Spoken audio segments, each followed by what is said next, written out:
आदिशक्ती मुक्ताबाई माते शाकंभरी माते देवालाल महाराज की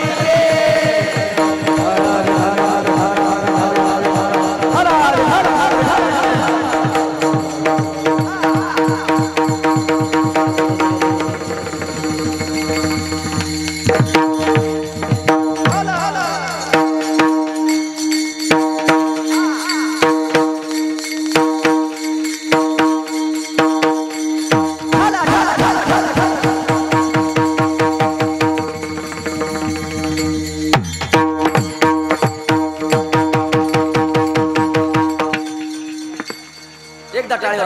माझ्यासाठी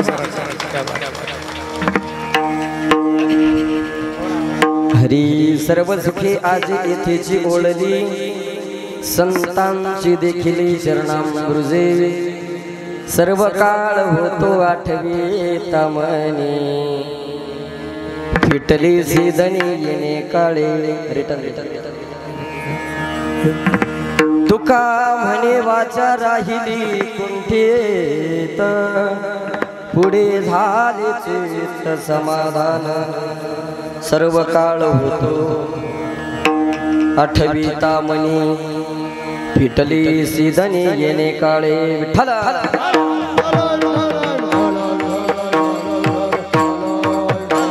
हरे विठ्ठला विठ्ठला विठ्ठल विठ्ठला विठ्ठल विठ्ठल विठ्ठल विठ्ठल विठ्ठल विठ्ठला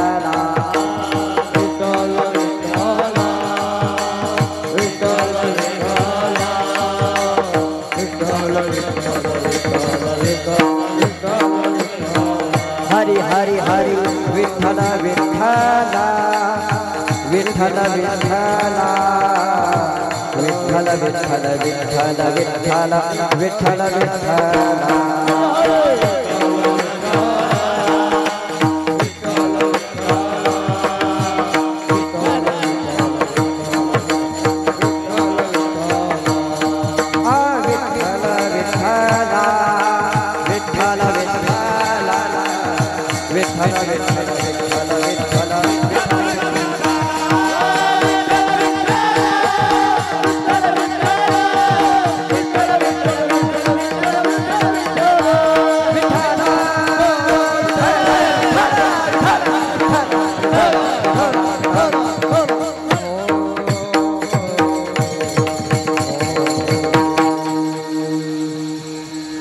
सर्व सुखी आज इथेची ओळली संतांची देखिली चरणामृजे सर्व काळ होतो आठवी तामणी फिटली सीधनी येणे काळे अजम रुक्मिणी प्राण संजीवनंतम परमधाम कैवल्यमेकं तुरीयम प्रसन्नं प्रसन्नार्थी देवी देवं परब्रह्मलिंगं भजे पांडुरंगं पांडुरंग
अलंकापुरी रम्य सिंहासनस्थं पदाम्बुज तेजस्फुरिदः प्रदेशं विदेन्द्रादिदेवैः सदा स्तूयमानं समाधिस्थमूर्तिं भजे ज्ञानदेवम्। ओम नमो ज्ञानेश्वराय।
ओम नमो ज्ञानेश्वरा करुणा करा दयाळा तुमचा अनुग्रह लादलो पावन झालो चराचरी कैलास राणा शिवचंद्रमोळी फणींद्र माता मुकुट जळाळी कारुण्य सिंधू भवदो कहारी तुझ वेन शंभो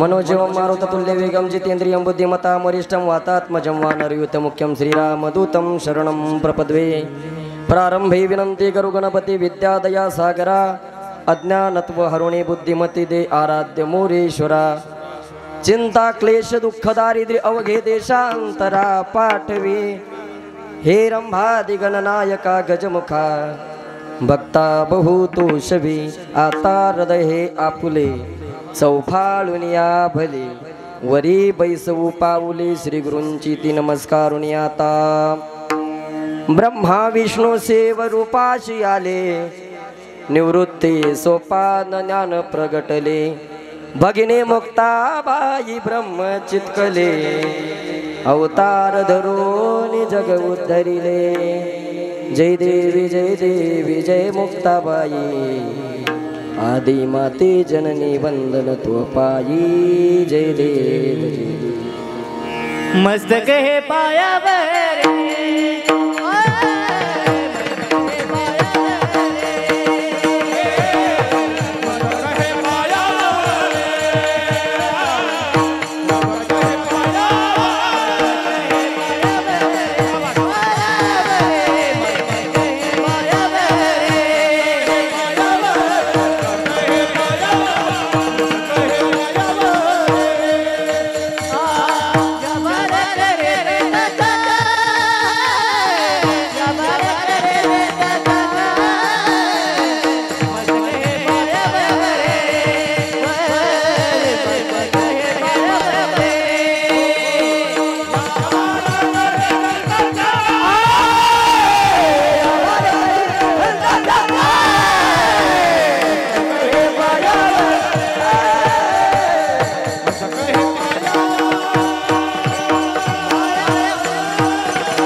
जय जय जगत जननी श्री सेवादासाची कुलस्वामिनी नित्य नाम असता तुझे वदनी माझे शेष चरणी तुझिया आता माझ्या भावा अंतराय नको देवा आले भागा ते करीतो तुझे नाम उच्चारितो दृढ माझे मन सदा राखावे बांधून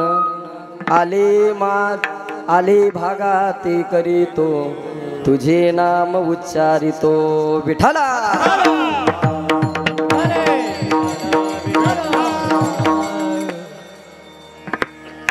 सर्व सुखी आज येथेची ओळली संतांची देखील चरणामृजे सर्व काळ होतो आठविता म्हणी फिटली सी ध्वनी येणे काळे प्रस्तुत प्राप्त प्रसंगी प्राप्त रूपी सेवेकरता निवडलेला अभंग महान भगवत भक्त हिंदू हृदय सम्राट राजा छत्रपती महाराज यांनी अनमोल किमतीचा नजराना पाठवला असताना देखील ज्यांनी म्हणावं सोने रूपी आम्हा मृत्युके समान माणिक पाषाण खडी जैसे असे असणारी श्रीमंत सद्गुरु जगदवंदनीय जगद्गुरु देहू निवासी जगद्गुरु तुकोबाराय यांचा 3 चरणाचा नोहे नोहे वेळेला शोभल असा अभंग आणि लवकरात लवकर ठेषण गाठण्याचं जे साधन आहे ते जास्त कडव्याचं अभंग न घेता वेळेत गाडी पोचवण्याचा प्रयत्न करू परंतु लक्ष देऊन ऐका बुवा कारण की एक्सप्रेस काय असते थोड्याच वेळ थांबते स्टेशनवर जास्ती थांबवण्यात मजा म्हणून जसं 5G आलं तसं ही माणसाने निदान डोकं 5G तरी ठेवलं पाहिजे बुवा या न्यायाने आपल्या पुण्यपतनम नगरी हनुमान तांडा या क्षेत्रामध्ये नोहे नोहे आई भगवती शाकंभरी मातेच्या चरण कमळ सानिध्यामध्ये लहानसं गाव हनुमान तांडा या ठिकाणी अखंड हरिनाम सप्ताह सालाबादाप्रमाणे याही वर्षी मोठ्या प्रेरणेने मोठ्या आनंदाने माझ्यासारख्या अज्ञात बालकाच्या वाटेला आली तरी माझ्या देवा पार नाही तर असो अभंग जगद्गुरु तुकोबारायांचा आहे अभंगाला विस्तृत भावार्थ मांडण्याच्या अगोदर बघा अल्पसा हा परिहार देणे म्हणजे असा आज जरी कीर्तन माझं असलं परंतु या धर्म मंडपामध्ये ज्यांनी काही अनमोल सहकार्य केलेले बुवा त्यांचे नाव घेणे गरजेचे हे बघा आपल्याला वाटतं की मला झाडताना कोणी पाहिलेलं नाही पण पाहणारा सर्वस्वी तो आहे झाडताना नोहे नोहे पंक्तीमध्ये तरुण मंडळी वाढताना नोहे नोहे कोणी चहा पाणी दिला असेल कोणी अन्नदान केलं असेल बघा दाता तोची एक जाना नारायणा स्मरवी आणि कनासी वंते काय नसरे हाय जाचिनी यावे तया काकुलती दे दाविती सुपंथ असे दाते बरेचसे आहेत बाबा अन्नदान या ठिकाणी श्रेष्ठ दान मानले जातं तेथ एक शीत दिदल्या अन्न होय कोटी कुळाचे उद्धरण किंवा संतामुखी देता घास कोटी यज्ञ होती त्यास असो अभंग जगद्गुरु तुकोबारायांचा आहे जगद्गुरु तुकोबाराय म्हणतात सर्व सुखे आज येथेची ओळली सर्व सुख ज्या ठिकाणी वळलेलं आहे जे संतांचं चरण सानिध्य आहे बुवा चरणाच्या सानिध्यात संतांच्या सानिध्यात ते सुख अविरत लोटांगण घालत आहे म्हणून माणसाने सरळ दान करावं काय करावं सरळ दान करावं सुभाषितकार म्हणतात हस्तम पवित्रम यदि दान पुण्य पादो पवित्र यदि तीर्थयात्रा मुखम पवित्रम यदि नाम घोषम हृदयम पवित्रम यदि ब्रह्मनिष्ठा सरळ हाताने दान करावं बांगड्या घालण्यामध्ये हाताची शोभा नाही सुभाषितकार म्हणतात हस्तम पवित्रम यदि दान पुण्य सरळ हाताने दान करावं हस्तम पवित्र यदि दान पुण्य पादो पवित्र यदि तीर्थयात्रा पायाने काय करायची तीर्थयात्रा करायची पायी तीर्थयात्रा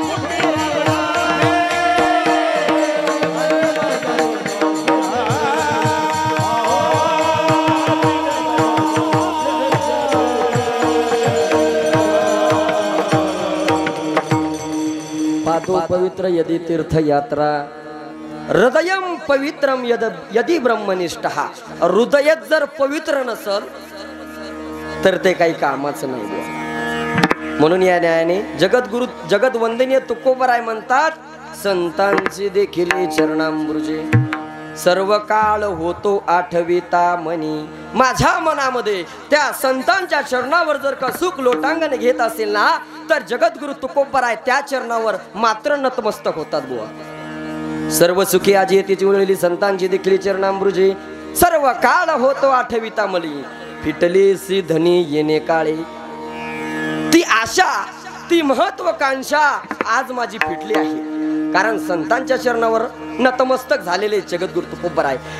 परंतु जगद्गुरु तुकोबराय सांगतात की तुका म्हणे वाचा राहिली कुंठित पुढे झाले चित्त समाधान. त्या अविर सुखाची प्राप्ती करण्याकरता त्या सुखावरती आरूढ होण्याकरता जे सुख आहे ना ते जगद्गुरु तुकोबराय लोकांना सांगतात. पण वाचा जरा कुंठित होते. काय होते? वाचा जरा कुंठित होते. जगद्गुरु तुकोबराय म्हणतात की मानवाच्या जीवन जगत असताना संसार रूपी जीवन जगत असताना अविरत्र दुःख आहे बुवा संसार दुःख मुळे असो. पण वाचा कुंठित पुढे झाले चित्त समाधान. जगद्गुरु तुकोबराय पुढे समाधान चित्त करतात असा अभंगाचा सरळ सरळ भावार्थ आहे. आता झोपले तरी काही अडचण नाही नाही म्हणता तर असो. काही जिज्ञासू काही साधक काही मुमुक्षू काही साधक टाळकरी वारकरी फडकरी माळकरी गेले जगद्गुरु तुकोबरायांना त्या शाश्वत वस्तूचा पत्ता विचारायला लागले. जगद्गुरु तुकोबराय म्हणतात ते सुख माझ्या जीवनामध्ये आलंय बुवा कारण मी संतांच्या चरणावरती नतमस्तक झालो. जगद्गुरु तुकोबराय म्हणतात मी तो अनाथ अपराधी. पुढचं बोलणं नको कामापुरता येऊ. मी तो अनाथ अपराधी मी शूद्र आहे मी भिकारी आहे तरीही संतांच्या चरणावरती बघा संत असून संतांच्या चरणावरती नतमस्तक होणं हा काय आहे महाराज? मोठेपणा आहे. तर असो बघा सुंदर असं चिंतन या ठिकाणी मी मांडण्याचा प्रयत्न करेन. माझ्या अल्पशा बुद्धीने जसा काही होईल साध्या सोप्या पद्धतीने या ठिकाणी जो अभंग गायलेला आहे तो सोडवण्याचा प्रयत्न करू. परंतु बघा जीवनामध्ये काही असतं ना महाराज माणसाला माणुसकी टिकवता आली पाहिजे. या न्यायाने माझ्यावर अत्यंत गोड ज्यांचं प्रेम आहे बघा असे असणारे भजन सम्राट शांतारामजी गुरुजी सोहेगाव बाबांनी त्यांचा कार्यक्रम कॅन्सल केला. पण राहुल बुवा तुमचा कार्यक्रम आहे ना मी नक्कीच येणार. त्यांचे मनपूर्वक आभार. सर्वांनी टाळ्या वाजवा. आणि माझा लाडका पानप्रिय सखा पुरुषोत्तम महाराज यांचेही मनपूर्वक आभार. कृपया टाळी वाजवायची कंजूशी करू नका.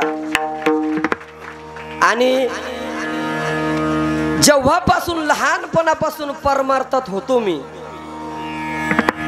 परमार्थात असताना ज्यांची मला भेट घडली मला कळायला लागलं. मी इतरत्र गाव फिरत असताना ज्यांची मला संगती परवडी प्राप्त झाली असे असणारे बघा नम्रता अंगी आहे माणुसकी ही अंगी आहे मैत्री ही अंगी आहे नोहे नोहे बालिश बुद्धी ही पण कामाची आहे. असे असणारे रवींद्र महाराज नायडुंगरीकर बघा करमणुकीला कोणी नसलं तर बाबा लहानपण होऊन जात आणि चार चौघामध्ये बसले तर माणुसकी पण टिकवतात. असे असणारे रवी महाराज यांच्याही चरणावरती नतमस्तक होतो. दिलीप नाना असतील बाळूभाऊ असतील ज्यांचं सुंदर असं कीर्तन आपण श्रवण केलं. जगन्नाथ महाराज बघा ज्या माझी खरी सुरुवात वाजवण्याची सुरुवात त्यांनी मला शिबिरामध्ये पकवाद घेऊन दिला होता बाबा. तेव्हापासून मी परमार्थाची वाटचाल करायला लागलो. असो गावाचं अनमोल सहकार्य मला लागलेलं आहे तरी माझा देवा पार नाही. आपले सीताराम भाऊ असतील इकडं बघा सोपदार दणदणीत आहे भाऊ. कोणी धक्का जरी लावला तरी ते एका काठीत खाली बसवल्याशिवाय राहणार नाही. टाळ्या वाजवत चला, जोर जोराने वाजवा, कंजूशी करू नका. तसे एक माणूस जेवणाला बसला, पुरणपोळीचा नैवेद्य होता. जेवणाला बसला आणि जेवणाच्या ताटामध्ये सुंदर असं त्या बयाने तूप वाढलं. आता तूप वाढलं, त्या तुपामध्ये माशी पडली. आवाज जरा मोकळा कर दादा. तुपामध्ये माशी पडली, पण याच्या बापानेही तूप पाहिलेलं नाही. याच्या बापानेही तूप पाहिलेलं, त्याच्यामध्ये माशी पडली आणि त्याने इकडं तिकडं पाहिलं, डायरेक्ट माशी सगळ खाल्ली महाराज. म्हणजे माशीच्या अंगाला जो माणूस तूप सुद्धा लटकून जाऊ देत नाही, तो काही कमी चिंगूस असला पाहिजे का? तसं तुम्ही आहेत का? नाही ना, मग वाजवा टाळ्या.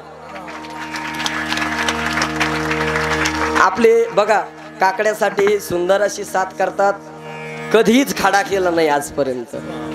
मला हेही नको आणि तेही नको, परमार्थ चालवता आला पाहिजे. असे बापूनाना असतील, आपले आप्पा असतील, लक्ष्मण नाना असतील, ज्वारडीकर बाबा असतील, आपले मोतीराम दादा असतील, सुंदर असं ज्यांना पखवादही वाजवता येतो असे केदार महाराज, तो बालगोपाल मंडळी, पोपट नाना असतील, विनेकरी बाबा असतील, आणि तुम्ही संत माझे आकडा दिठींचा कराल बहुडा, परी तुम्हा मानेल एवढा होईल मी. एरवी तरी मी मूर्ख ज्ञानोबा म्हणतात, जरी जहाला अविवेकू ते संत खूप कृपा दीपकू सोज्वळू असे. म्हणून बघा, गर्दी नसली तरी चालतंय बाबा, पण म्हटलं ऐकणारे लोक दर्दीचे पाहिजे. दर्दी नसली तर काही कामाची नाही. निस्ती काय म्हणतात महाराज, या ना पारायणाला, या पारायणाला, या ऐन टायमाचं कोण पारायण येईल बुवा. मग हरिपाठाला या. महाराज माझी गाय जणलेली आहे, मला संध्याकाळी सायंकाळी दूध काढावं लागतं. हरिपाठ तुम्ही तेवढा उरकून घेत जा बुवा. मग कीर्तनाला तरी या.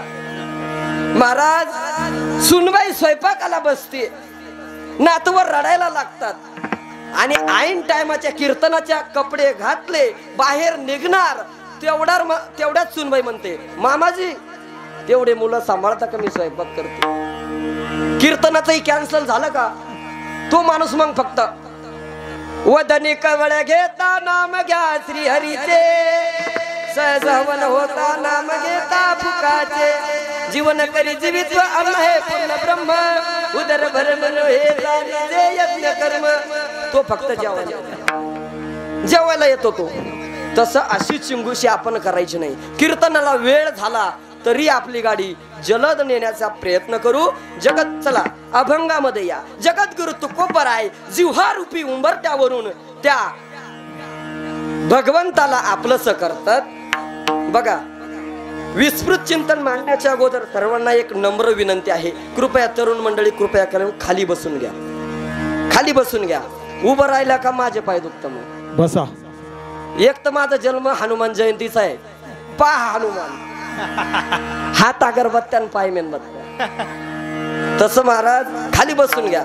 सगळ्यांनी ऐकावं. कृपया आपल्या पायातले चप्पल बुट काढून ठेवा. बघा, सुभाषितकार म्हणतात, प्रथमम अर्जतम विद्या, द्वितीयम अर्जतम धनम, तृतीयम अर्जतम पुण्यम, मानवा चतुर्थम किम कर्षती. काय पहिल्या अवस्थेत काय कमवा महाराज? प्रथमम अर्जतम विद्या, विद्या कमवावी. द्वितीयम अर्जतम धनम, दुसऱ्या अवस्थेत धन कमवावं. तृतीयम अर्जतम पुण्यम, पण मानवा तीनही जमले नाही तर चौथ्या अवस्थेत तुला काही करता येणार नाही.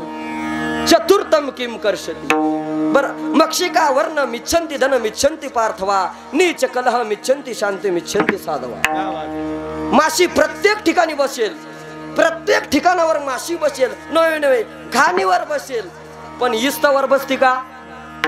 मक्षिका वर्ण मिच्छन्ति धन मिच्छन्ति पार्थवा. लोभी मनुष्याला धनाची अपेक्षा असते. नीच कलह मिच्छन्ति, नीच मनुष्याला भांडणाची अपेक्षा असते. आणि साधू महात्म्याला शांततेची अवस्था असते. शांती मिच्छन्ति साधवा. विठाला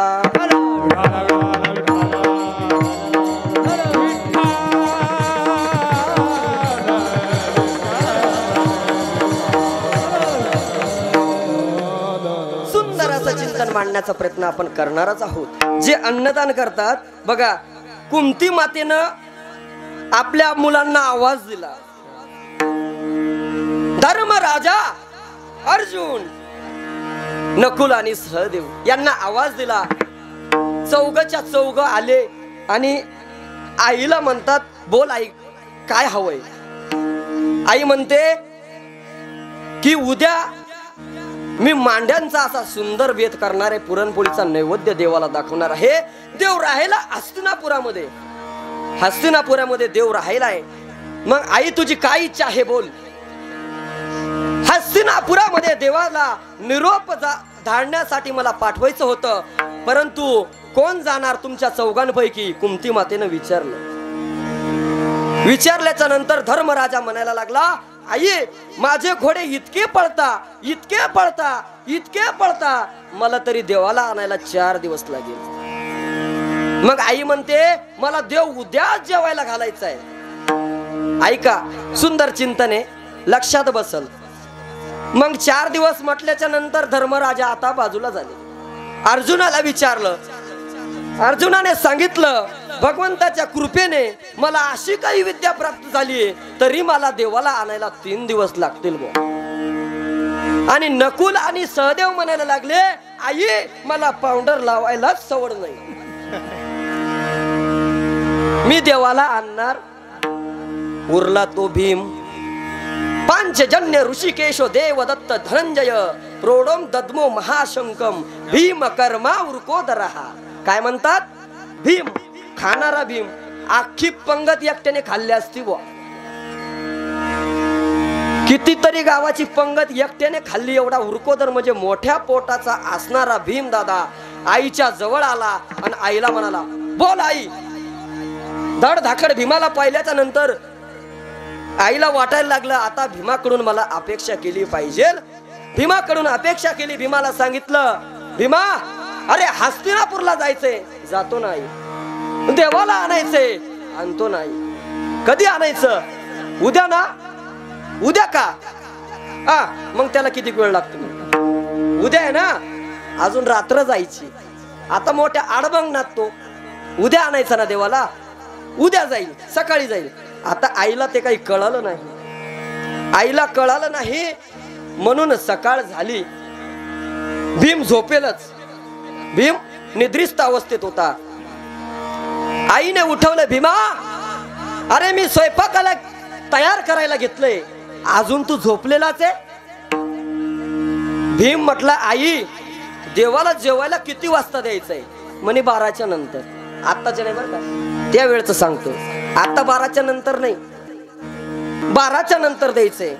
मग भीम म्हटला, अजून 8च वाजले म्हणे. अजून आपली गदा घेतली आणि गरगर गदा फिरवली आणि उंच हवेत सोडली आणि त्याच्या खाली मांडी घालून बसला. भीम म्हणे, खाली येशील तर एक तर माझा जीव घे, नाहीतर देवाला तरी या ठिकाणी आण. आडबंगणात असतो. आता अंगणात बसला, गदे खाली मांडी खालून बसला. देवाला शपथ दिली, घेशील तर माझा जीव घे, नाहीतर हस्तिनापूर सोडून इथं ये. महाराज गदा एकदम खाली आली. तेवढ्याच देव म्हणाला, आलो. हा केसरसी बुडी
भीमाने आरोळी दिली तेवढ्या देवाने आदरच्या आदर वरच्या वर गदा झेलली बुवा. गदा धरली भीमाला सांगितलं तुला काय डोक्यात पाणी झालंय का म्हणे. अरे मेला असताना म्हणे मला माहितीये कृष्णा तू मला मरू देणार म्हणून देवाचं झालं पण आपलं जरा वेगळं झालं. एक पाहुणा एक जावई सासरवाडीला गेला. गेल्याच्या नंतर त्याचा नियम होता जेवणा टाइमला बोलाव नाही आणि ताट मधलं शिल्लक ठेवाव नाही. काय जेवणा टाइमले बोलाव नाही आणि ताटामधलं शिल्लक ठेवाव नाही. आता तो गेला ताट वाढून आलं 2-3 पदार्थ होते बुवा त्याच्यामध्ये. आता त्यांनी सर्व थोडे थोडे खाऊन बघितले पण नियम होता काय नियम होता जेवणा टाइमला बोलाव नाही आणि ताट मधलं शिल्लक ठेवाव नाही. मग आता ताट वाढून आलं 2-3 पदार्थ त्यांनी खाल्ले त्याच्यामध्ये भोपळा पण होता बाबा. ते आम्हाला वर्जे पण त्या ताटामध्ये होत भोपळा. त्यांनी पाहिला थोडा कडवट लागला त्याला खायला. त्याला वाटायला लागलं पहिले भोपळा संपवला पाहिजे नंतर दुसरे पदार्थ खाताच येणार आहे. भोपळा खायला सुरुवात केली. नियम होता काय बोलायचं नाही ताटामध्ये शिल्लक ठेवायचं नाही. सासूबाई म्हणायला लागली बाळो ए बाळो बघ बर पाहुणा ना काही लागल शिक म्हणे बघ म्हणे. आता बाळू गेला आई पाहुणा निसती भोपळ्यावरच चालू म्हणे. अरे मग पाहतो काय वाढ म्हणे. त्याने आणली छोटी प्लेट भरून. पाहुण्याला घामच सुटला. अरे मी संपायचा प्रयत्न करतोय पण सासूबाई पुन्हा पाठवताय. पण नियम होता खाईन टाइमले बोलाव नाही आणि ताट मधलं शिल्लक ठेवाव नाही. काहीच म्हणता नाही आलं महाराज. वाढलं पुन्हा भोपळा. पुन्हा पाहुण्याने सुरुवात केली. भोपळा संपत आला. बाळू मधून आवाज आला. पाहुण्याला पाय म्हणे काय लागलं. आई पाहुण्याला काही भोपळा अजून पाहायला भेटला नाही. पाहुण्याने नुसती भोपळ्याचाच रट्टा चालू केला. मग त्याने नवीन चमचा होता ना वगराळ ते काढलं महाराज. वगराळानेच वाढायला सुरुवात केली. पुन्हा आवाज आला बाळू. आवाज आल्याच्या नंतर वगराळ घेऊन पोरग घरात आलं. पोरगाने वरगळ उचलवलं आणि आईनं पातीलच उचलवलं महाराज. जसा जावई बापू पळाला आजपर्यंत काही आला नाही. काय नियम होता नियम माणसाला घातकी ठरतो. काय ठरतो जेवण टाइमले बोलाव नाही आणि ताट मध्ये शिल्लक ठेवाव नाही. तसंही महाराज सुंदर असं कीर्तन एक ठिकाणी चालू होतं. चुकल यावर मग फेरा पडे या न्यायाने बोलतोय. आईने सांगितलं उद्या आपल्याकडे नागपंचमीचा सण आहे. तू काय कर खसखस घेऊन ये म्हणे. काय घेऊन ये खसखस घेऊन ये. महाराज सर्वसामान्य लोक आहेत म्हणून थोडं कीर्तनाच्या बाजूला जाऊन बोलावं लागतं. सगळ्यांना कळलं असं नाहीतर गुरुजींना माहित आहे आपलं काम कसं आहे. महाराज खसखस घेऊन आईने सांगितलं आणि पोरगा निघाला पण त्याच्या लक्षात राहत नव्हतं. जसा विसरळू स्वभावाचा होता तो. त्याने घेतले महाराज 2 रुपये खस खस खस खस खस खस खस खस असं करीत चालला महाराज. आणि वाट्यावरती मंदिरापुढं काही पोरं असे टवाळ खोरपोडं बसेल होते आणि म्हातारा माणूस चालला आणि तो म्हणे ओयरे म्हणे मंदिरापुढं काय लाई दिनात म्हणे वच वच. आणि हा भाऊ तिथंच होता. याने खसखस सोडली आणि वच वचच धरून घेतली. आणि तो गेला आप्पाच्या दुकानात. आप्पा म्हणे काय पाहिजे म्हणे 2 रुपयानं म्हणे आईने खसखस सांगे वच वच सांगे म्हणे वच वच सांगे. वच वच काय रास मी अजून म्हणा बाप जमानं पाहिलं नाही म्हणे. वच वच काय राहती अजून मी पाहिलं नाही. होय म्हणे घरी वच वच नाही म्हणे दुकानात. पोरगा परत आलं महाराज.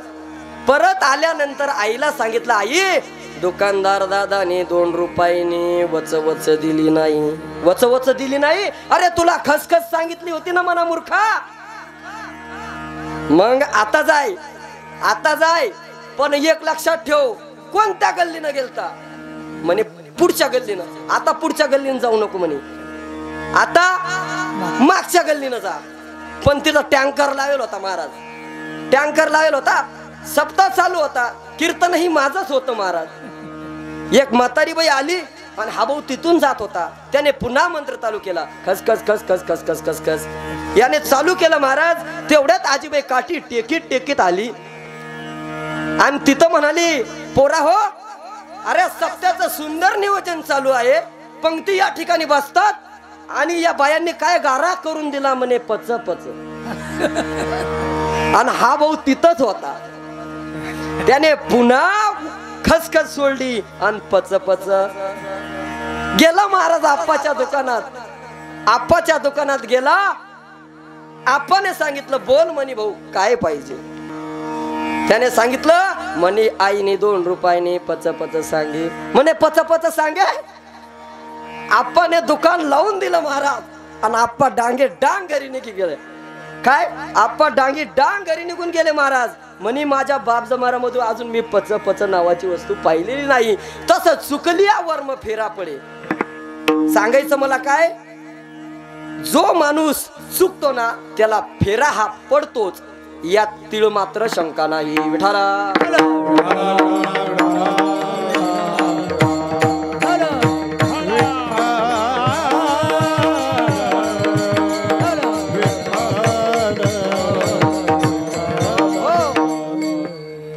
तस एक पोरगा काही कामा संदर्भात बाहेर गावाला गेला. थोडा फवारा चालू आहे, नंतर झोपले तरी चालतील. कामा संदर्भात मुंबई सारख्या ठिकाणी गेला. मुंबईला कंपनीमध्ये काम केलं आणि घरी आला. त्याला शेतातलंही माहित नाही आणि त्याला कसलंच काही माहित नाही. बाप जरी शेतकरी होता पण त्याला शेतीचा काही एवढा अभ्यास नव्हता. मग आता बापाने सांगितलं, म्हणे काय कर म्हणे, तू तेवढे म्हैसले पाणी दाखडीला ये म्हणे. काय म्हैसला पाणी दाखवून आण. आणि हा भाऊ थोडा हुशारच होता. हा भाऊ हुशारच होता. त्याने म्हैस सोडली, आळाजवळ गेला आणि म्हशीला पाणी दाखवलं. म्हैस परत घेऊन आला. दुपारची वेळ झाली, म्हैस गागायला लागली आणि वडिलांनी सांगितलं, का रे म्हणे, म्हशीला पाणी दाखवायला सांगितलं होतं. हो म्हणे बाबा दाखवलं म्हणे. परत नाही म्हणे, म्हैस गागू राहिली, पाणी पिली नसेल म्हणे. परत गेला हो, आळाजवळ म्हैस नेली, म्हशीने पाणी पाहिलं, लगेच परत वळली महाराज. परत वळली, खोट्याला बांधून दिली. आता म्हैस संध्याकाळी गागायला लागली. गागायला लागल्याच्या नंतर वडील त्याला ओरडायला लागले, अरे मूर्खा, तुला म्हैस पाणी दाखवायला सांगितले. हो म्हणे बाबा मी पाणीच दाखवलं. अरे पाणी दाखवायला नाही, पाणी पाजायला सांगितलं होते म्हणे मूर्खा. म्हणे असं बोलायचं ना म्हणे, तवाच असं बोलले असते तर पाणी पाजून आलो असतो. जाय म्हणे आता म्हैस घेऊन जाय. नको तू नको जाऊ म्हणे, मीच जातो आता. महाराज म्हैस अर्ध्यापर्यंत गेली, अर्धा होत संपला बी, नुसते वाफेनच वळलं महाराज. एवढी म्हैस उपाशी होती. चुकली यावर मग फेरा पडे. मग मनुष्याच्या जीवनामध्ये भाग्यामध्ये असलं तरच मिळतं, नाही तर मिळत नाही. तर असो, विठाला विठाला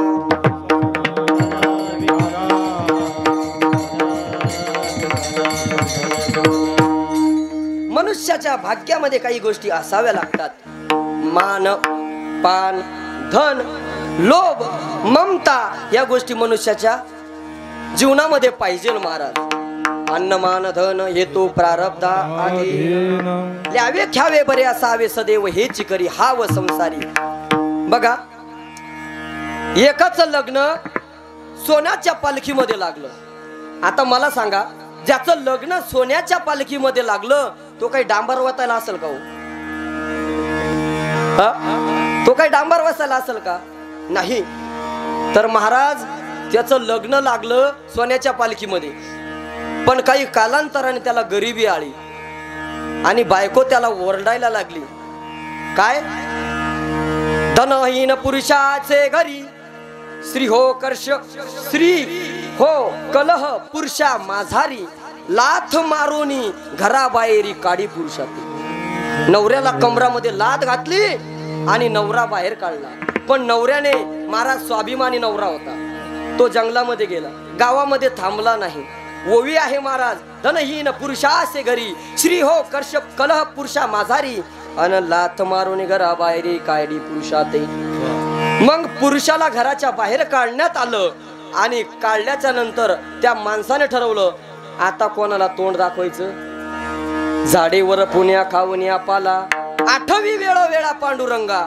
त्याचा नियम चालू झाला महाराज. लक्ष्मीची फेरी आली. थोडं फटफट सांगतो. लक्ष्मीची फेरी आली. लक्ष्मीने सांगितलं याचं लग्न सोन्याच्या पालखीमध्ये लागलेलं होतं आणि हा इथं काय करतोय, हा झाडाचा पाला खातोय. मग लक्ष्मीने काय केलं महाराज, लक्ष्मीने नवरत्नाचा हार दिला. नवरत्नाचा हार त्याने घेतला आणि सांगितलं काय आता घरी जाणार, बायकोच्या घरामध्ये हार टाकणार, बायको खुश होणार, बायको मला घरात घेणार.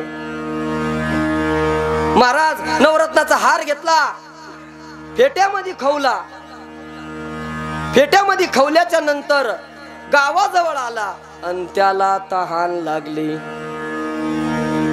त्याला तहान लागली महाराज. तहान लागल्याच्या नंतर त्याने काय केलं, नदीत पडू नये म्हणून नवरत्नाचा हार फेट्यासकट माग काढून ठेवला महाराज. जशी घार आली महाराज, फेट्या सगट हार गायब केला महाराज घारीने. आता घारी माग पळतोय. याच्या बापाला घार सापडेल का? मग घारी माग पळतोय, घार काही सापडली नाही. तो मनुष्य पुन्हा गेला. झाडीवर पुण्या खावण्या पाळा 8वी वेळोवेळा पांडुरंगा. लक्ष्मीची फेरी पुन्हा आली. पुन्हा आल्याच्या नंतर लक्ष्मीने सांगितलं नवरत्नाचा हार दिला तरी हा घरी गेला नाही, याला नक्कीच जास्त अडचण असावी म्हणून त्याने हिरा दिला महाराज. हिरा दिला आणि हिरा दिल्याच्या नंतर लक्ष्मी तिथून अदृश्य झाली. याने हिरा घेतला आणि फेट्यामध्ये टाकला. फेटा आता सोडायचा नाही. मागच्या टायमाला घारीनं नेला म्हणून फेटा सोडायचा नाही म्हणून त्याने फेट्याच्या मधोमध हिरा खवला आणि गावाजवळ आला आणि त्याला ताण लागली महाराज. खाली वाकला. जसा हिरा पाण्यात पडला आणि मासा आला आणि घेऊन गेला. आता त्याने जशी उडी टाकली, माश्या माग पोहतोय महाराज. कधी सापडल होतो मासा? सापडल का? तर अजिबात सापडणार नाही. आता त्याने इतक्या जवळ आलं तर बायकोला निदान सांगून तरी जावं म्हणून दारावरती काय दिला, आवाज दिला. आणि आवाज दिल्याच्या नंतर सांगितलं कोण आहे. मधून आवाज आला. बायको म्हणे मीच आहे. आणले का पैसे म्हणे. मला वाटलं बाहेर गेला असतील, काहीतरी पैसे आणले असतील.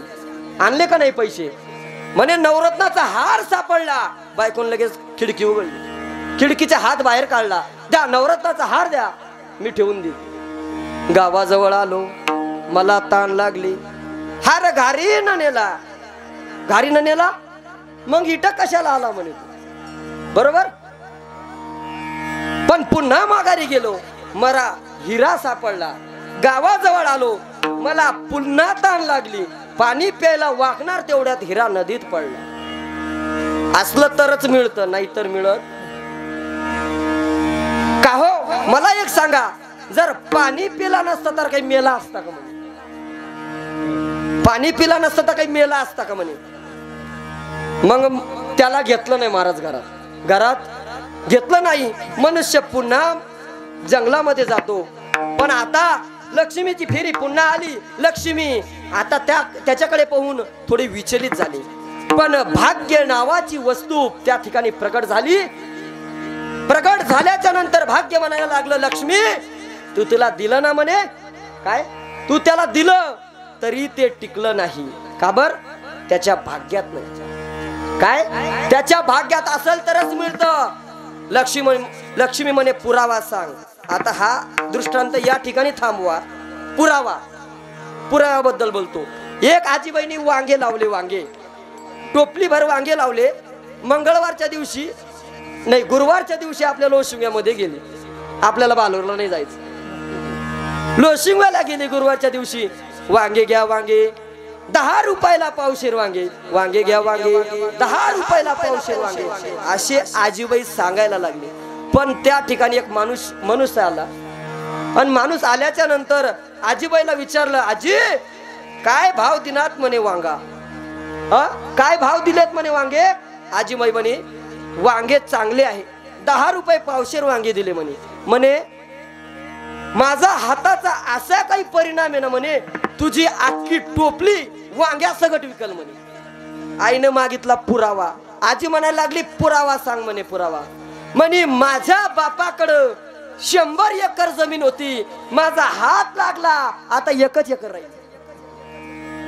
माझ्या हाताचा प्रश्नच नाही म्हणे महाराज. माझा हात म्हणजे जगन्नाथ. काय तुम्ही नाही बरं का अप्पा, माझा हात म्हणजे जगन्नाथ आहे. माझ्या हाताची पावर, मी माझ्या बापाची 100 एकर जमीन 1च एकर ठेवली म्हणे. तुझ्या वांग्याचं काय आलं म्हणे. तर भाग्य हसायला लागलं. त्याच्या भाग्यातच नाही आणि त्याला मिळणारही नाही. लक्ष्मी बोलायला लागली पुरावा दे. लक्ष्मीने ये तू नवरत्नाचा हार दिला, हिरा दिला, त्याच्याकडे राहिला का नाही राहिला. आता माझी गंमत बघ. भाग्याने 1च रुपया दिला महाराज. किती रुपये दिला? 1च रुपया दिला. आता त्याला वाटलं दुसरं काही का असा ना गड्या, पण बायकोला मासे आवडतात म्हणून मासे घेऊन जायचे. याने 1 रुपयाचे मासे घेतले आणि जंगलात राहायचं म्हणून सरपण घेतलं. झाडावर गरगर चढला. हा त्याची प्रॅक्टिस झाली होती तेवढी. झाडावरती चढला, सरपण तोडलं. खाली उतरत असताना त्याला फेट्या आणि नवरत्न सगट हार त्या ठिकाणी घारीट्या घरट्यामध्ये दिसला. कशामुळे झालं? 1 रुपयामुळं. नवरत्नाचा हार घेतला, मासे घेतले, डोक्यावरती मोळी घेतली आणि घरच्या दिशेने चालायला लागला. गावाजवळ आला, त्याला पुन्हा ताण लागली.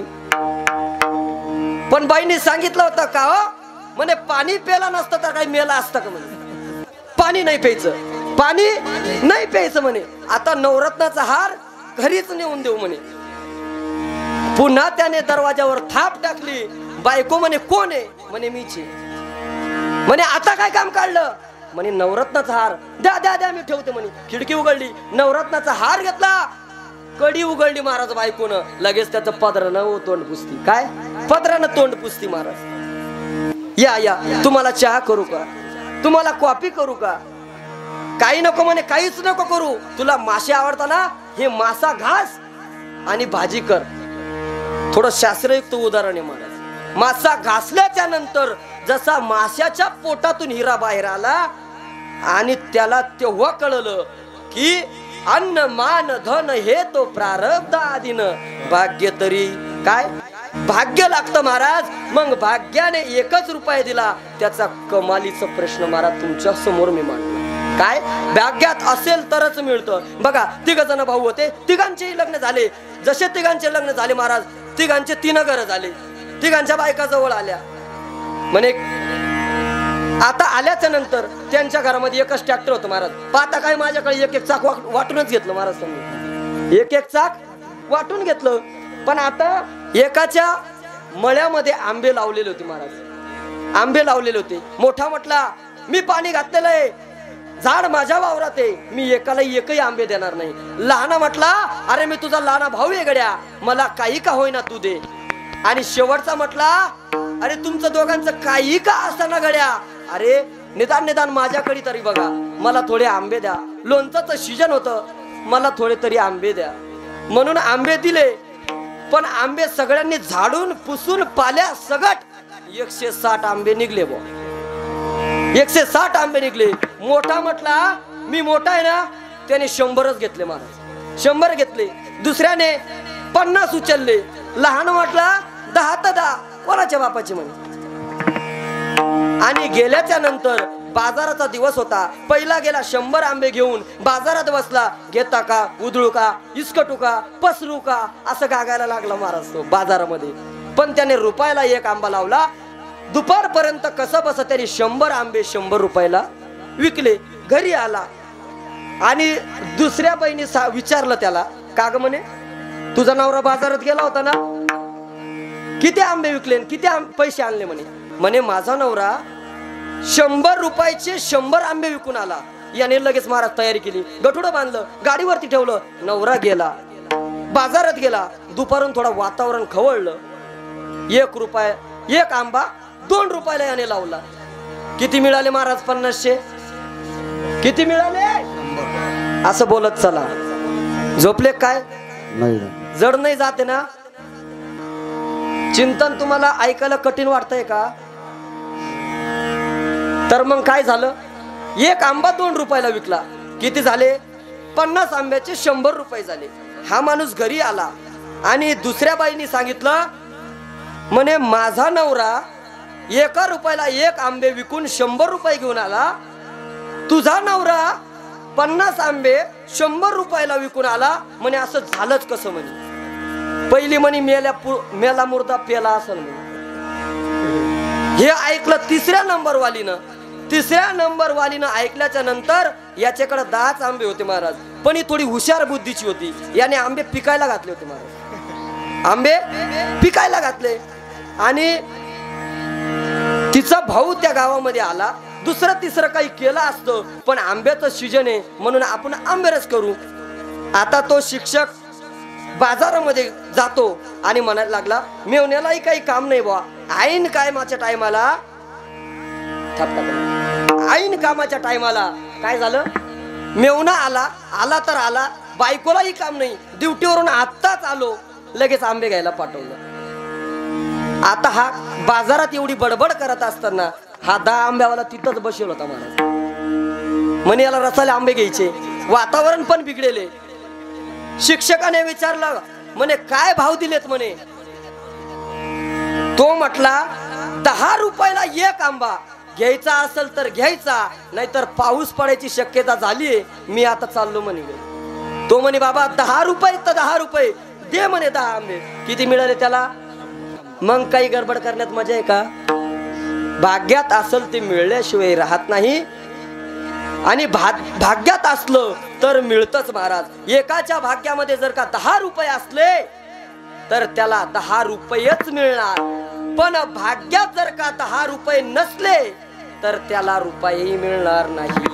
परंतु एखाद्याच्या भाग्यामध्ये 11 रुपये असले आणि तो जर का म्हटला ना की मला 10 रुपये बस झाले, आता 11वा रुपया सुद्धा नको, तरी भाग्य त्याला 11वा रुपये दिल्याशिवाय राहत नाही. विठाला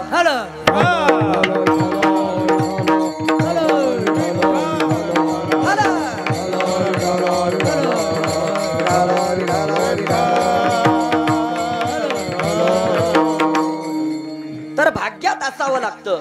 एकाला प्रश्न विचारला, सांग म्हणे लंका कोणी पेटवली? विद्यार्थ्याला विचारलं, लंका कोणी पेटवली?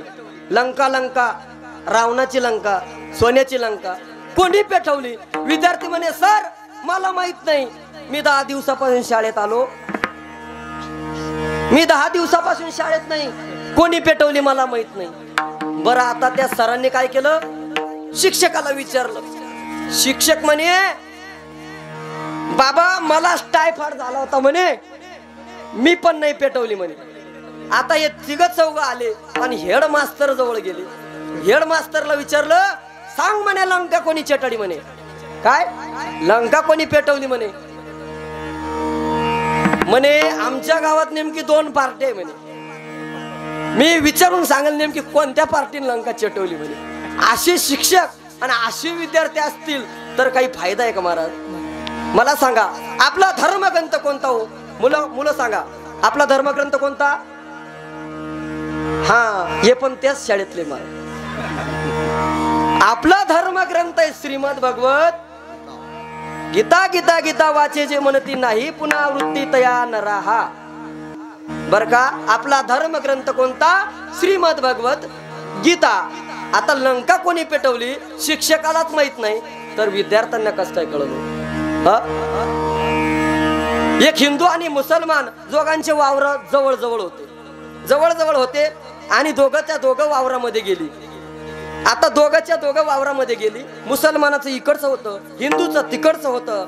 मग आता त्या हिंदूने काय केलं, तुरकाटीने सुंदर अशी गाडी रचून ठेवली शिंगाड्यापर्यंत. वरती 2 लाकडं असताना तिथपर्यंत रचली. मस्त नाडा आवळवला आणि गाडीवरती जाऊन बसला. पण हा मुस्लिम समाजाचा माणूस, त्याला हिंदी एवढी काही व्यवस्थित येत नव्हती, कारण तो मराठी लोकांमध्ये राहायचा. म्हणे मेरे को आन देते का? म्हणे मेरे को भी आन दे. आन दे? मलाच बसायला जागा नाही, तुला कुठं आन दे? नाही म्हणे आन दे, म्हणे आन दे मुझको घर पे छोड़ दे. बघा मला हिंदी आती लेकिन कभी कभी हेलपाटे खाती. मग काय झालं, मेरे को भी आण दे असं सांगितलं आणि तो म्हणे चढ म्हणे, मग तुला चढता येत असेल तर वरती चढ म्हणे. आता गाडी शिगाड्यापर्यंत रचेल होती. हा भाऊ दुसरीवर बसेल होता. हा दुसरीवर बसलेला असताना हा वरती चढला लगेच बसला. याने असं माग वळून पाहिलं म्हणे चाचा तो बैठ गए, चाचा बैठ गए.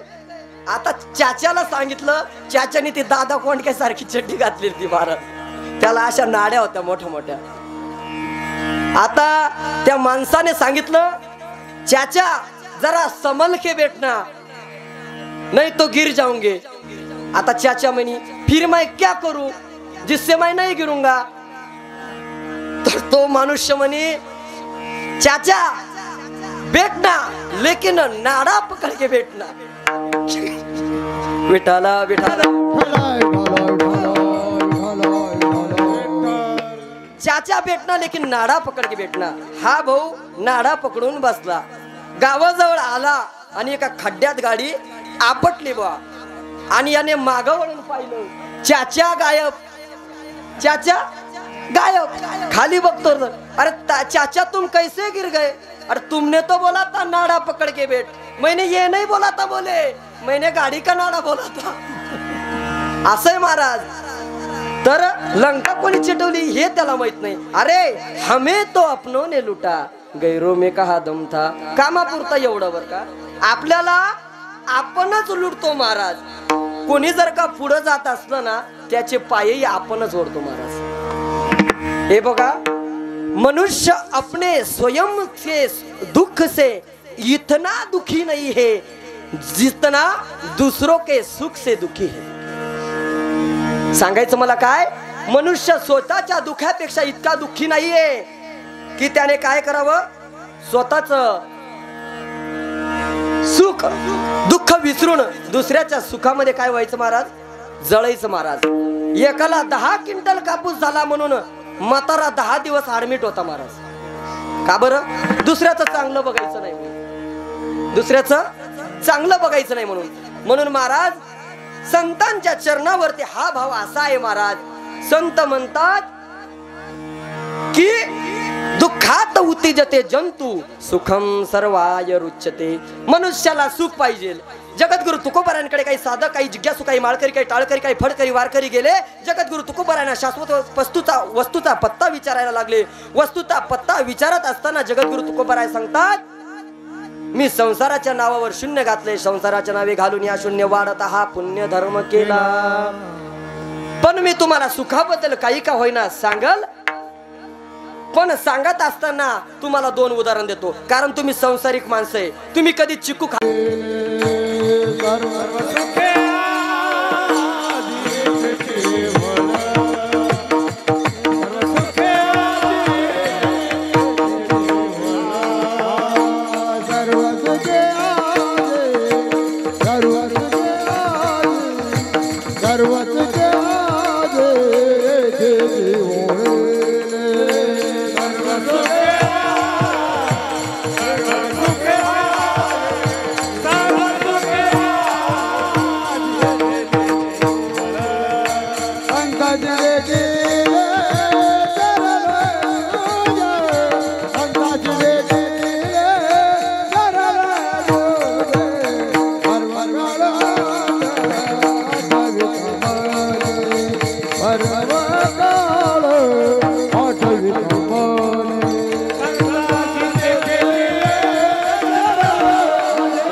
सर्व सुखी आजी त्याची ओळली संतांची देखील चरणामृजी. मी त्या संतांच्या चरणावरती नतमस्तक झालो म्हणून मला ते सुखाची प्राप्ती, ती परवडी मला माझ्या जीवनामध्ये प्राप्त झाली.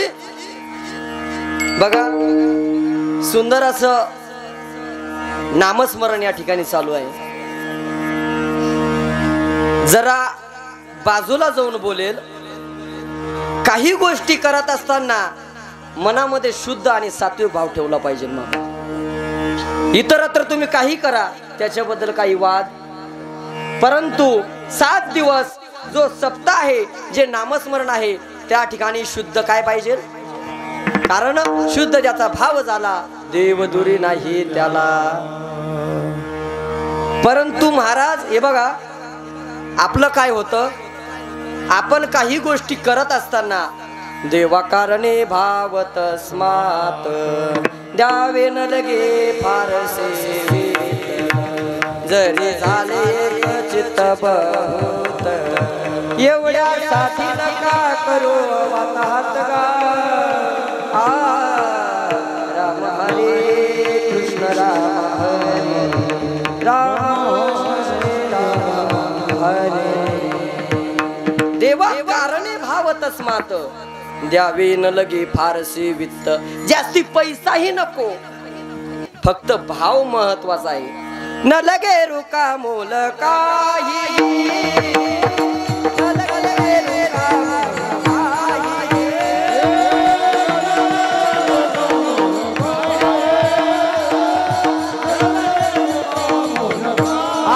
नाम घ्या मुखा, नाम घ्या मुखा, नाम घ्या मुखा, नाम घ्या मुखा.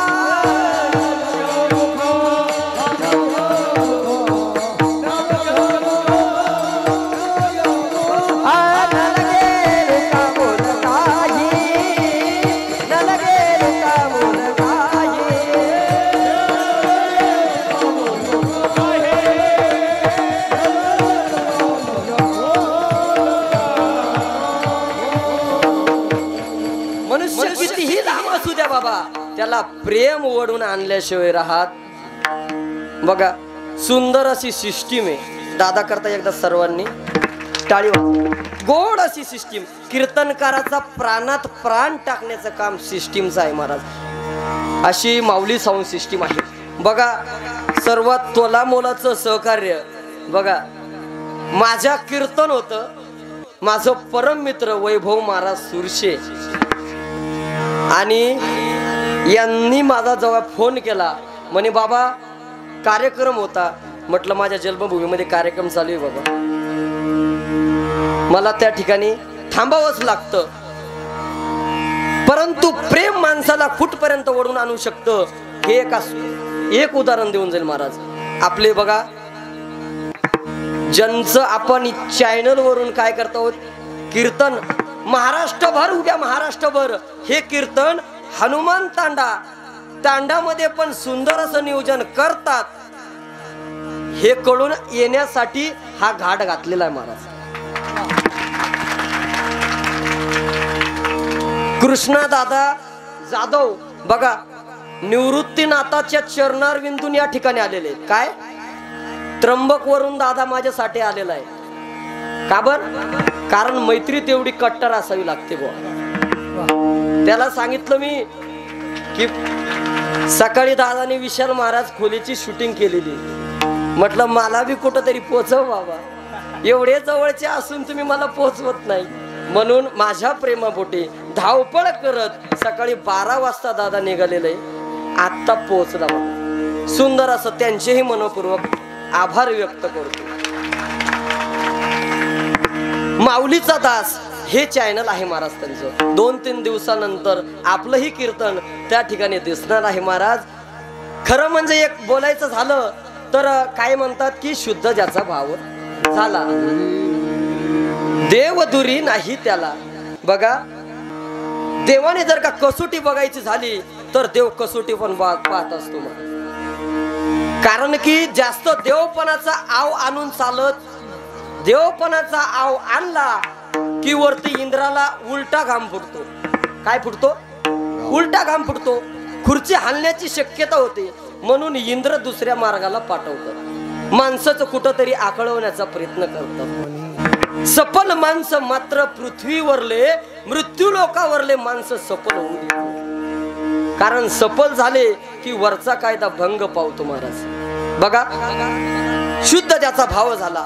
पैठण क्षेत्रामध्ये शांतीब्रह्म एकनाथ महाराजांचं कीर्तन चालू असतं. कीर्तन चालू असताना कीर्तनामध्ये एकनाथ महाराज म्हणतात हरीची या दासा हरिदाही दिशा भावे तैसा दैसा हरी एक. आणि हरी पंडित बोलू लागला बाबा हरीची या दासा म्हणजे काय असतो. पण त्या ठिकाणी एक गोल टोपीवाला मुस्लिम समाजाचा मनुष्य कीर्तन ऐकत होता. बघा देव काय करतो, भाव बघतो महाराज, देव भाव बघतो. कीर्तन चालू असताना त्या गोल टोपीचा माणूस लोकात उठून उभा राहिला. महाराज सांगायला लागला नाजी नाजी आप कितना सुंदर कीर्तन बनाते हो नाजी, हमारे मस्जिद में भी कीर्तन सुनाने आना नाजी. काय हमारे मस्जिद में ही कीर्तन करने आना नाजी. नाथ महाराज म्हणायला लागले येईल नक्की, कारण हरीचे दासा हरिदाई दिशा, हरीचे दास प्रत्येक क्षणाला महाराज उपलब्ध होतात. कारण जरी बहु अवघड आहे संत भेटी परी जग जेठी, पण महाराज पुण्यही लागतं महाराज. पण या ठिकाणी जरा मृत्यू लोकांचं गणित थोडं वेगळं आहे महाराज. या ठिकाणी पुण्यवंताला काय होतं महाराज, लोक हलक्यात घेतात आणि पापीला चांगलं म्हणतात. पुण्यवंत पाताळ लोकी नेला, पुण्यवंत पाताळ लोकी नेला.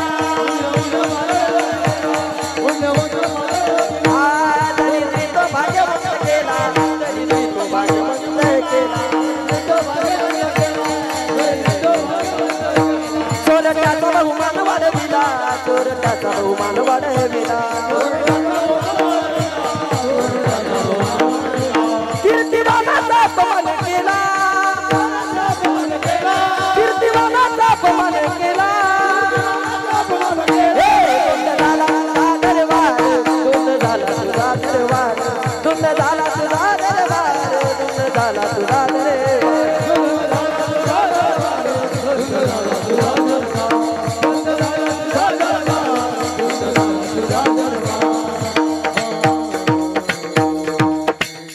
पुण्यवंत पाताळ लोकी नेला, दरिद्री तो भाग्यवंत केला. चोरट्याचा बहुमान वाढविला, कीर्तिवानाचा अपमान केला. धुंद झाला तुझा दरबार, धुंद झाला तुझा दरबार. चोरट्याचा बहुमान वाढविला. हरी पंडित बोलायला लागला बाबा आपली धर्म कोणता, आपली संस्कृती कोणती, आणि तुम्ही त्या माणसाला सांगितलं की मी मस्जिद मध्ये कीर्तन करायला येईल. हरी पंडित बोलायला लागला. पण एकनाथ महाराजांनी सांगितलं हरी बाळा असं बोलू नये, कारण हरीची दास प्रत्येक ठिकाणी जायलाच पाहिजे महाराज. म्हणून गुरुवारचा दिवस होता. नाथ महाराज घराच्या बाहेर पडले. विरोधकातली मंडळी बघायला लागली. जारोच होत जारोच होत जारोच येर सुतक सुद्धा काळे आलो कोणी. विरोधकातली मंडळी बोलायला लागली. तिथं चालला बर का मस्जिदीत प्रवचन करायला.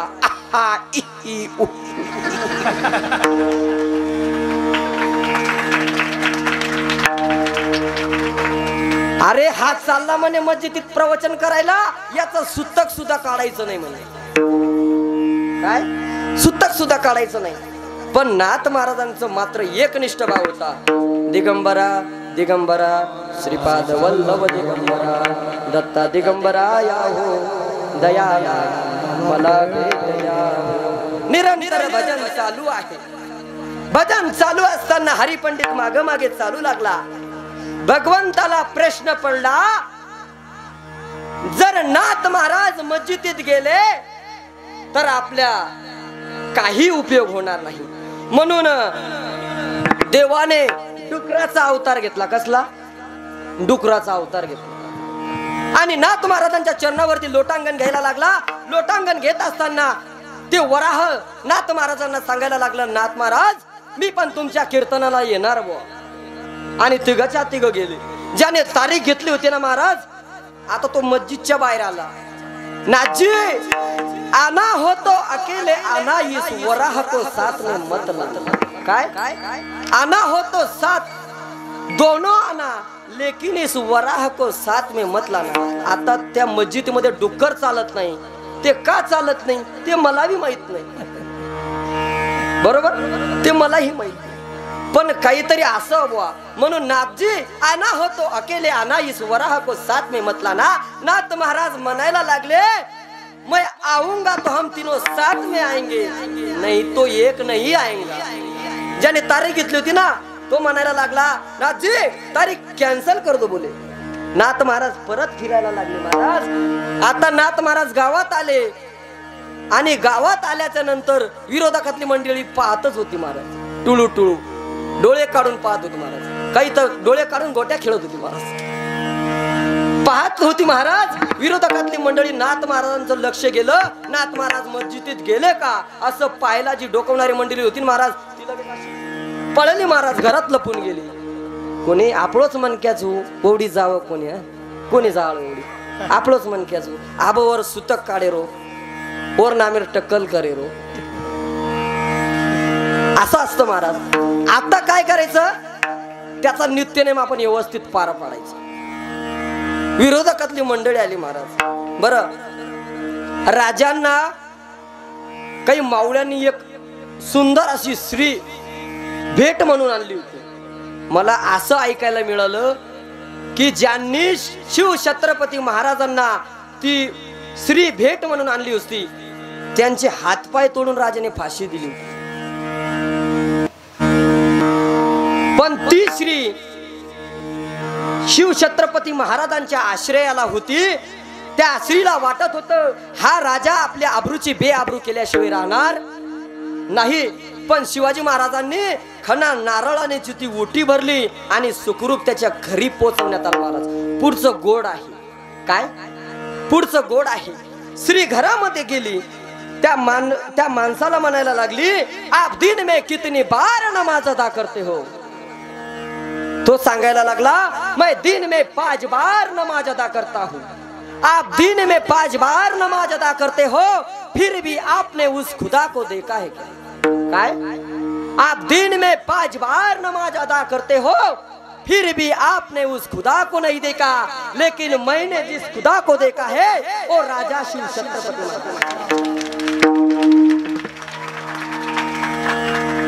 किंमत केली दुधाची तुझ्या, किंमत केली दुधाची तुझ्या आई जिजाग. किंमत केली दुधाची तुझ्या, किंमत केली दुधाची तुझ्या आई जिजाग.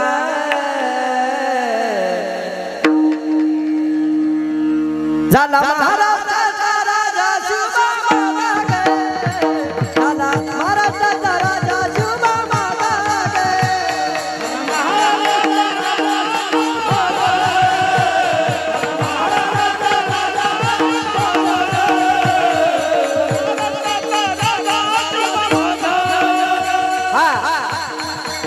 बघा बघा आप करते हो, फिर भी उस खुदा को मैंने नहीं देखा, लेकिन जिस खुदा को मैंने देखा वो राजा शिव छत्रपती. मला जर का कळालं असतं की तू एवढी सुंदर आहे, मी माझ्या आईच्या पोटी जन्म न घेता तुझ्या पोटी जन्म घेतो. काय आईची दुधाची जाण ठेवली, किंमत केली दुधाची तुझ्या आई जिजाग. त्याच्यामुळेच महाराज झाला महाराष्ट्राचा राजा शिवबाबा गे, झाला महाराष्ट्राचा राजा शिवबाबा.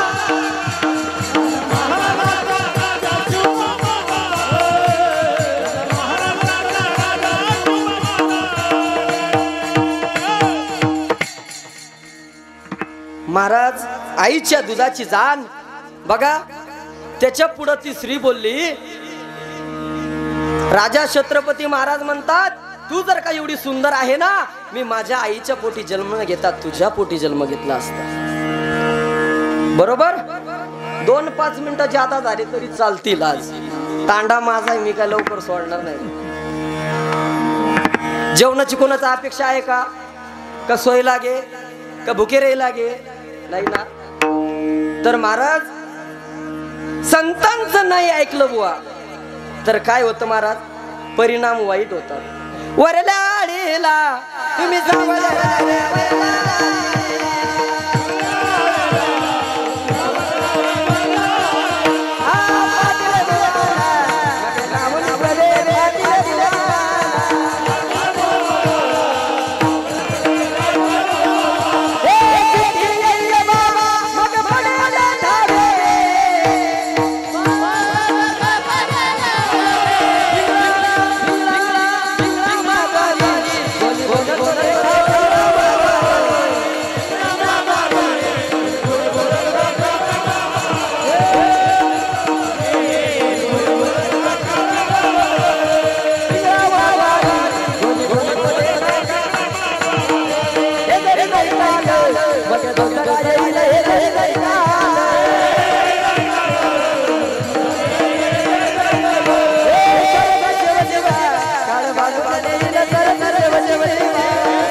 संतांचं नाही ऐकलं तर असे हाल होतील बुवा.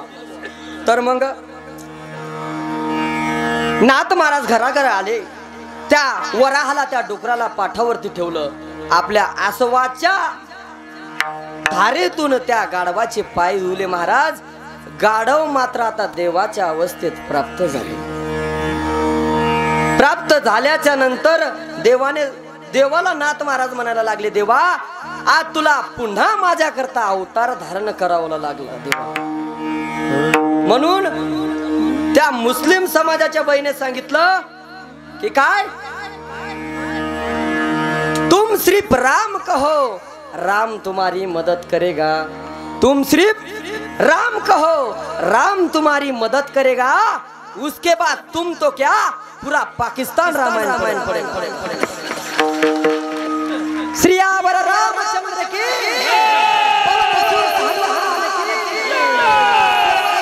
महाराज की.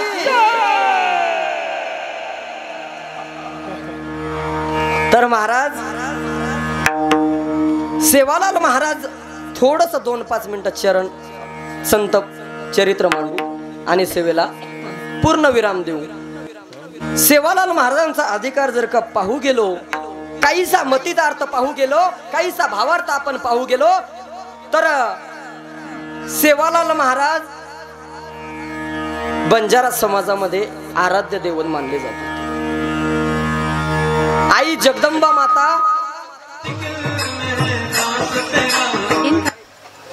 विठाला विठाला. बघा स्त्रीचा तो केला पुरुष उभा. बघा सेवालाल महाराजाला दिल्लीच्या नवाबाने हाल कोरविष दिलं होतं. कोरविष दिलं होतं महाराज. आणि त्या नृत्यांगना नृत्य करीत होत्या आणि नाचण्याच्या नादामध्ये सेवालाल महाराजांना कोरविष दिलं होतं बाबा. ते कोरविष ज्या वेळेस सेवालाल महाराजांची नजर त्यावरती पडली महाराज, ते कोरविष दुधामध्ये परिवर्तन झालं होतं महाराज. एवढा अधिकार होता महाराज. नोवे हा सामान्य महिमा संताचा. नोवे हा सामान्य महिमा संताचा. नोवे हा सामान्य महिमा संताचा. नोवे हा सामान्य महिमा संताचा.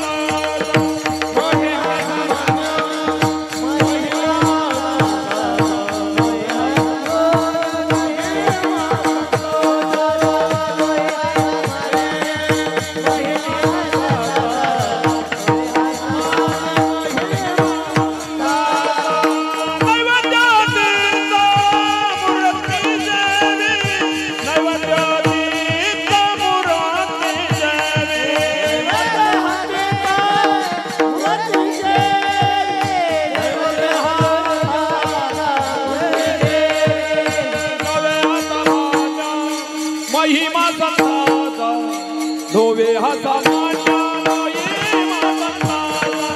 नोवे हा सामान्य महिमा संताचा. नोवे हा सामान्य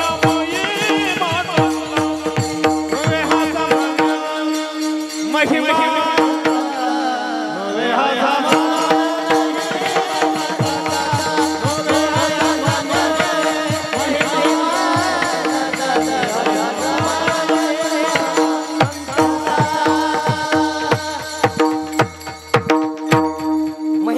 सामान्य नाही बाबा.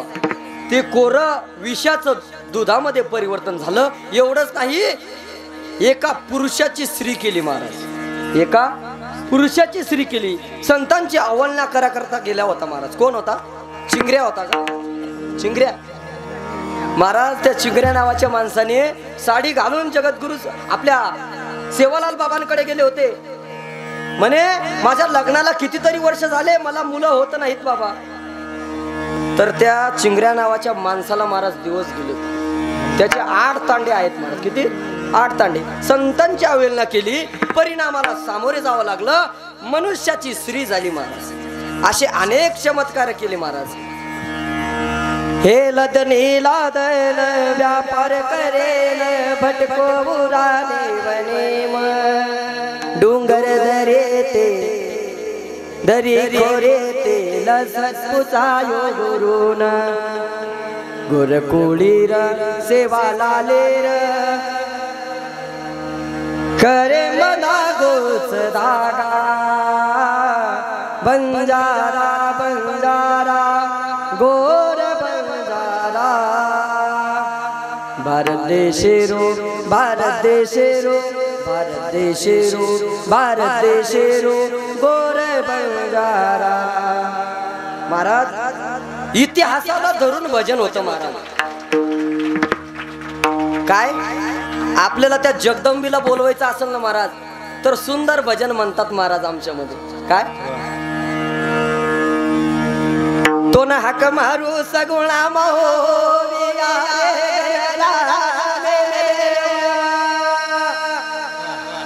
एरुडे आरे तवरा गडे मोविया रे गणराज मेरे